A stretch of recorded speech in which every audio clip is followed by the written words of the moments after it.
आज की वीडियो में हमने एक बहुत महत्वपूर्ण विषय लिया है जिस पे अभी तक कोई ऑथेंटिक वीडियो उपलब्ध नहीं है और ये बहुत ही कॉम्प्लिकेटेड सब्जेक्ट है एक तरीके से देखा जाए तो इसमें हम आपको बताना चाहेंगे कि मूर्ति पूजा को लेकर के दुनिया भर की जो भ्रांतियाँ हैं आपकी इस वीडियो के माध्यम से उसको सुलझाने का प्रयास किया जाएगा कि सही जानकारी आपको मिल सके। हालांकि इसमें बहुत सारी चीज़ें ऐसी हैं जिसकी परमिशन ऐसे सामान्य तौर पे नहीं रहती है इसको बताने के लिए, लेकिन चूँकि लोग भटकते जा रहे हैं और जो हमारे पास इलाज के लिए लोग आते हैं उनको भी ये समस्या बहुत ज़्यादा देखने को मिल रही है कि ज़्यादातर लोग मूर्ति पूजा के चक्कर में फिर सूक्ष्म अगर की समस्याओं से ग्रसित हो जा रहे हैं। उनका तंत्र मंत्र का इलाज उतना परेशान कर रहा है जितना ये इसमें हो जा रहा है। तो इसमें है क्या कि मूर्ति का पहले तो कंसेप्ट क्या है, क्योंकि मूर्ति विज्ञान, मूर्ति पूजा क्यों होती है, कौन सी मूर्ति का करना चाहिए नहीं करना चाहिए, इसमें ये सब चीज़ें हम लोग बताने की कोशिश करेंगे आपको। पहले तो देखिए, मूर्ति ये है कि निराकार ब्रह्म की पूजा जैसे नहीं कर सकते हैं आप, तो ईश्वर को जिस रूप में आप मानते हैं, जैसे आप शिव के साधक हैं तो शिवलिंग की पूजा आपको बताई जाएगी कि शिव से डायरेक्ट आप संबंधित नहीं हो सकते हैं, तो शिव के लिए आपको शिवलिंग घर में रखना ज़रूरी है। दुर्गा के साधक हैं तो दुर्गा के प्रतिमा रखना ज़रूरी है। काली के साधक हैं तो घर में रखना क्या चाहिए, पहले ये चीज़ समझिए, उसके बाद मैं इसका विज्ञान बताता हूँ।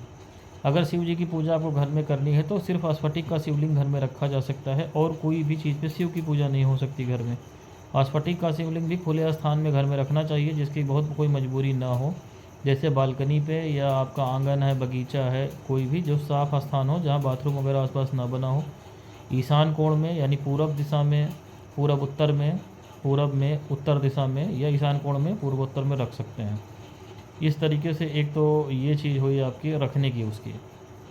दूसरी बात क्या है कि इसकी प्राण प्रतिष्ठा पहले आपको करानी चाहिए चल विधान से, अचल नहीं। अचल प्राण प्रतिष्ठा मतलब उस शिवलिंग को खिसकाया नहीं जा सकता है, तो चल विधान से कराइए। किसी ब्राह्मण को बुला करके सामान्य रूप से स्फटिक का जो शिवलिंग है उसका एक नियम ये है कि आपके दाहिने हाथ की ये रेखा जो आर पार इस तरीके से गई हुई है, यहाँ से शुरू होती है और इस तरफ गई हो, ठीक है, इस रेखा से छोटा होना चाहिए। यानी ऊपर से जब आप आएंगे उंगलियों की तरफ से तो जो दूसरी रेखा हो, उंगली से ये नीचे आए, ये हृदय रेखा, उसके नीचे वाली ये रेखा आर पार जो गई हो, इससे शिवलिंग का आकार छोटा होना चाहिए। स्फटिक का शिवलिंग ये होता है और उसको प्रॉपर सर्प और अर्घ्य के साथ रखना चाहिए। पीछे सर्प ने छत्र के रूप में रखा हो, मतलब सांप होना चाहिए उस पर, और शिवलिंग को अर्घ्य पर रखा जाए, तो ये उसको रखने का तरीका हुआ।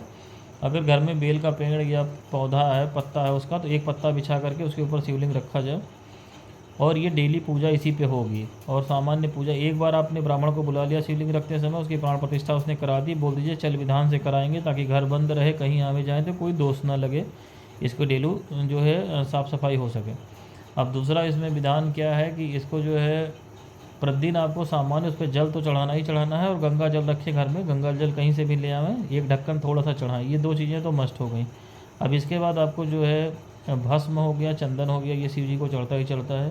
पंचोपचार पूजा, गंध पुष्प धूप दीप नैवेद्य। तो गंध में आप जो है पीला चंदन चढ़ा सकते हैं, महकने वाला कोई भी चंदन, और बाकी ये सफ़ेद चंदन तो चढ़ेगा ही चढ़ेगा, नहीं पीला चंदन तो सफ़ेद चंदन ही चढ़ाइए, ठीक है, लेकिन वो महकता हुआ होना चाहिए।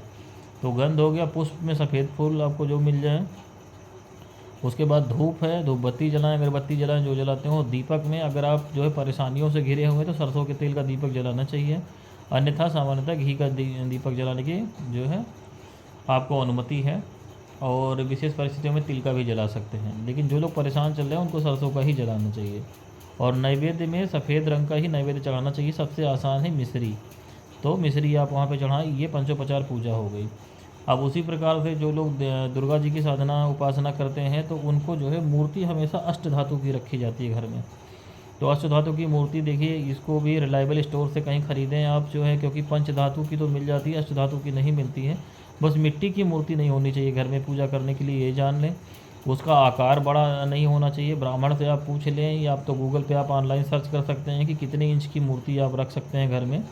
छोटी जो है, मान लीजिए हथेली से छोटी, इतनी बड़ी ले ली आपने, तो शास्त्रों के अनुसार प्रमाण देख लीजिए कि किस देवी देवता की कितनी बड़ी मूर्ति होनी चाहिए, वही मूर्ति आप रखें। दुर्गा जी की अष्टधातु की, काली की रखनी तो अष्टधातु की, गणेश लक्ष्मी हमेशा चांदी के रखे जाते हैं, तो ये उनको रखने का विधान हो गया। अब ये जो मूर्ति आप ले आए, इसी तरीके से जो लोग भगवान विष्णु की कर रहे हैं तो उनका देख लें। श्रीमद् भागवत महापुराण में विष्णु पुराण में वर्णन दिया हुआ है। तो किस तरीके से ला करके पहले मूर्ति आप ले आइए।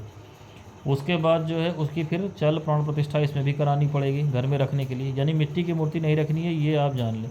जो लोग अष्ट धातु की मूर्ति नहीं कर सकते हैं घर में, वो फोटो फ्रेम रख के पूजा करें, उसमें प्राण प्रतिष्ठा की ज़रूरत नहीं। मैंने पहले भी वीडियो में बताया था।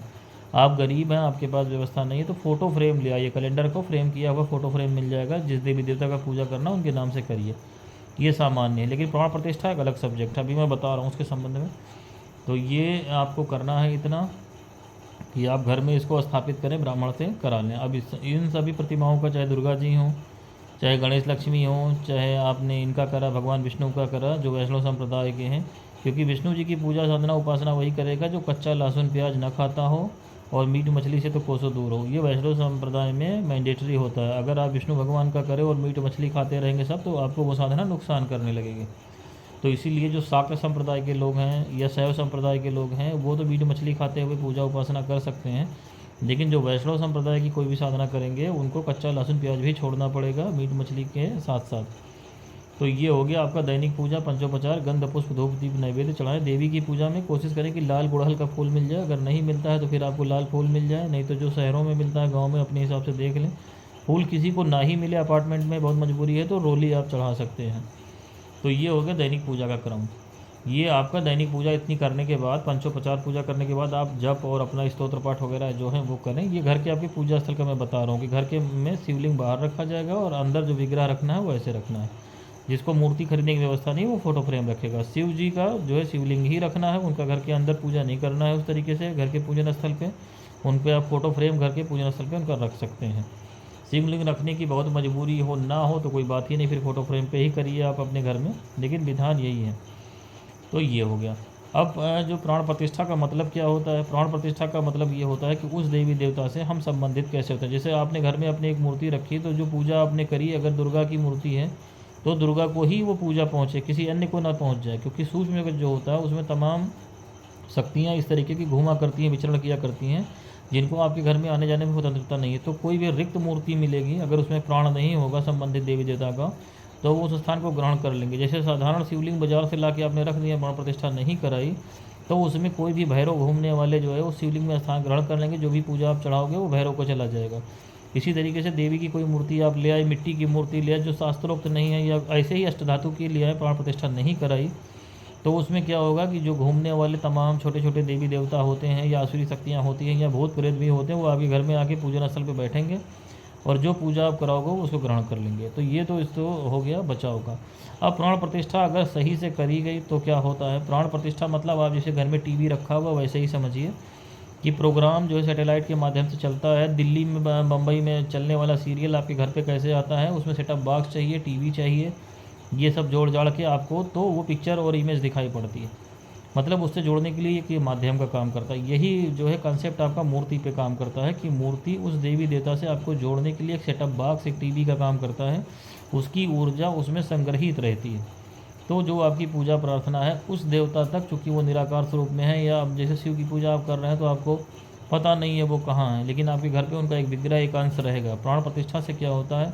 संबंधित देवी देवता का उस मूर्ति में एक अंश आ जाता है। तो आपके द्वारा जो है प्राण प्रतिष्ठित मूर्ति पे चढ़ाई हुई पूजा उन्हीं देवी देवता को पहुँचेगी, किसी और के द्वारा ग्रहण नहीं की जाएगी। इसीलिए देवी के मंदिर, शिवालय इत्यादि में जाने के लिए इतना जोर दिया जाता है। जो लोग कहते हैं कि घर पे ही सब भगवान मौजूद हैं, बाहर क्यों जाओ, इसलिए नहीं है। उसका विज्ञान यही है कि जो शिवालय हैं या देवी के मंदिर हैं या सिद्ध स्थान है, वहाँ पे उनका स्थान जो बना हुआ है उसमें वही देवी देवता आपकी पूजा स्वीकार करेंगे, कोई आसुरी शक्तियाँ नहीं करेंगे। तो उसी तरीके से घर पे जो पूजन है वो प्राण प्रतिष्ठा करा के आप करेंगे, और इस तरीके से मूर्तियों में करेंगे तो आप संबंधित देवी देवता से प्राण प्रतिष्ठित मूर्ति के सामने बैठ के पूजा जप करने पे संबंधित हो पाएंगे, और आपकी पूजा उन्हीं को पहुंचेगी। अन्यथा आपने मूर्ति ला के घर में रख ली और इसी तरीके से पूजा करने लगे तो कोई भी आसुरी शक्ति उसमें आकर के प्रवेश कर जाएगी, और ये सालों नहीं सैकड़ों सालों तक चलता रहेगा घर में। इसी तरीके से लोग, हम लोगों के वहाँ जो इलाज कराने आते हैं, मैंने एक जो बीच में ट्रू स्टोरी डाली थी उसमें शिवलिंग का मैंने विवरण इसमें बताया भी था, सत्य घटनाओं पर आधारित। तो ये जो है इसका पूरा विज्ञान है कि संबंधित देवी देवता से संबंधित होने के लिए, उनकी ऊर्जा को ग्रहण करने के लिए, और आपकी पूजा प्रार्थना उन तक ही जाए, आप उनसे संबंधित हों और आपके घर में उनका एनवायरनमेंट रहे, उनका पॉजिटिव एनर्जी रहे, इसके लिए घर में संबंधित देवी देवता के शास्त्रोक्त विधि से जो मूर्ति रखनी चाहिए, जैसे शिवलिंग स्फटिक का ही होना चाहिए, देवी की प्रतिमा अष्टधातु की होनी चाहिए, गणेश लक्ष्मी चांदी की ही होनी चाहिए, इस तरीके से रखें। उसकी प्राण प्रतिष्ठा कराएं, दैनिक उसकी पंचोपचार पूजा हो।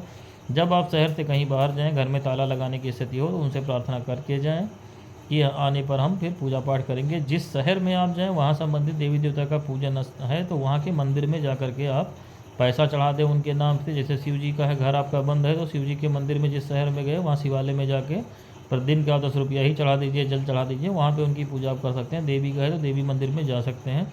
ऐसे मंदिर का चुनाव करें जहाँ शिवलिंग भी हो, देवी प्रतिमा भी हो, तो आपके सारे देवी देवताओं की पूजा वहाँ हो जाएगी। अगर कोई आपकी मजबूरी ना हो तो आप इस तरीके से कर सकते हैं, तभी आपको परिणाम मिलेगा। अन्यथा जो है मूर्ति पूजा एक मजाक बन करके, आप देखो पेड़ के नीचे लोग मूर्ति ले रखाते हैं, ले जा करके वहाँ नदी किनारे पड़ा रहता है, और फिर वो वही है कि जो सड़क पे पड़ा हुआ पत्थर और घर में रखी हुई मूर्ति, अगर प्राण प्रतिष्ठा नहीं तो दोनों बराबर ही हैं। और शिवलिंग में विशेष ध्यान रखें कि जो है लोग, मैंने देखा है कि जो है फूल का, तांबे का, इस तरीके का बना हुआ शिवलिंग या नर्मदेश्वर शिवलिंग, पारस शिवलिंग, ये सब घर में ले आते हैं अपने मन का। ऐसा नहीं है, ये सब विशेष कोटि की जो शिवलिंग होते हैं, ये तांत्रिक साधनाओं में गुरु के द्वारा इनको जगाने की विधियाँ होती हैं, जगा करके और विशेष साधनाओं में रखे जाते हैं। घर में आम व्यक्ति जो आदमी है वो इनकी पूजा नहीं कर सकता कि आप जो है नर्मदेश्वर भी ले आए टीवी देख करके और पारस शिवलिंग भी ले आए और घर में दुनिया भर के शिवलिंग रखे हुए हैं, ऐसा नहीं होता है। घर में सिर्फ जो है स्फटिक के शिवलिंग की पूजा हो सकती है। इसी तरीके से देवी की अष्टधातु प्रतिमा की पूजा हो सकती है, नहीं तो आप फोटो फ्रेम पे ही पूजा करें। और बाकी पूजन के संबंध में आपको बता दिया, पंचोपचार पूजा ही करनी सबसे सामान्य है। गंध पुष्प धूप दीप नैवेद्य इसी से पूजा करें। इसके अतिरिक्त आपके पास कोई फल है, कोई चीज़ है तो आप चढ़ा सकते हैं, और ज़्यादा तामझाम में पढ़ने की ज़रूरत नहीं है। दीपक आप सामान्य जो है सरसों के तेल का ही जलाएं, गतियों में परेशानी चल रही है, और सिंगल जलाएं बत्ती वाला, वो चौमुखी दीपक और ये सब बवाल में पढ़ने की ज़रूरत नहीं है। आपके पास मिट्टी का है तो मिट्टी का जलाइए, नहीं तो जो है तांबे का है अगर दीपक, मान लीजिए फूल का इस तरीके से बना हुआ है तो उसको जला सकते हैं। तो ये सामान्य पूजा का डेली का क्रम हुआ। इस क्रम से आप पूजा करेंगे तो आपकी पूजा जो है आपके देवी देवता तक ही पहुंचेगी, किसी आसुरी शक्ति के पास नहीं पहुंचेगी। अन्यथा आप समस्याओं से घिर जाएंगे। कोई भी मिट्टी की मूर्ति या कुछ भी ले आकर के पूजा करने लगे, या ऐसे किसी मंदिर में जाकर के आप पूजा पाठ करने लगे जहाँ पे कोई आता जाता नहीं है, वीरान पड़ा हुआ है, तो भी आप मुसीबत में फंसेंगे। कोई शक्ति वहाँ से आपके साथ लग जाएगी। इसलिए मंदिरों में जाते समय भी ऐसे मंदिरों का ही चुनाव करें जहाँ डेली कम से कम 2 टाइम आरती होती हो, शंख बजता हो, घंटे बजते हों, ब्राह्मण हो, पुरोहित हो, लोग आते जाते हों। ऐसे ही मंदिरों का चुनाव आपको करना चाहिए। मैं समझता हूँ जनरल मूर्ति पूजा पे जो बताया जा सकता है पब्लिक प्लेटफॉर्म पे, उतनी जानकारी मैंने आपको दी। और कुछ विशेष पूछना हो तो कमेंट सेक्शन में आप पूछ सकते हैं। आज के लिए इतना ही। हरिओम।